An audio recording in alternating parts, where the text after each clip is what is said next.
So let's discuss about baby making kit. So ఈ బాక్స్లో మనకి కొన్ని క్యాథెటర్స్ ఉన్నాయి. So let us see what are these things.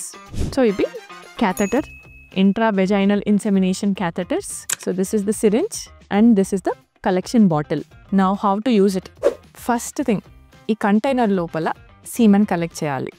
Collect చేశాక శాంపుల్ ఇలా లోడ్ చేసుకున్న తర్వాత ఇక్కడికి ఇచ్చిన క్యాథెటర్ టిప్ని ఈ ఓపెనింగ్కి అటాచ్ చేయాలి. సో ఇలా ఇంట్రాయిటస్ లోపలికి మనము ఇన్సెమినేట్ చేస్తున్నాము.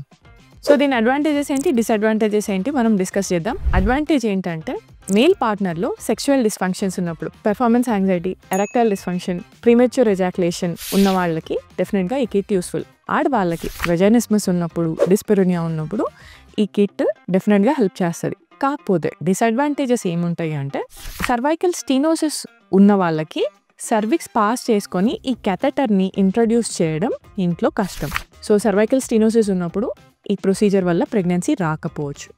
రెండోది, మన సీమెన్ అనాలిసిస్ చేయనప్పుడు సీమెన్ కౌంట్ ఎలా ఉంది, క్వాలిటీ ఎలా ఉంది, మార్ఫాలజీ ఎలా ఉంది మనకు తెలియనప్పుడు మనం ఇన్సెమినేట్ చేసుకొని ప్రెగ్నెన్సీ రాకపోతే టెన్షన్ పడతాం, డిసప్పాయింట్మెంట్ లోన్ అవుతాం. సో ఇది కూడా ఒక డిసడ్వాంటేజ్. మూడోది, ఓవ్యులేషన్ అయిపోయింది లేదా ఓవ్యులేషన్ అవ్వట్లేదు PCO లాంటి కేసెస్లో. సో వాళ్ళకు కూడా ఈ హోమ్ కిట్స్ వల్ల నెగిటివ్ రిజల్ట్స్ రావచ్చు. So better to approach a gynaecologist if this kit fails at home.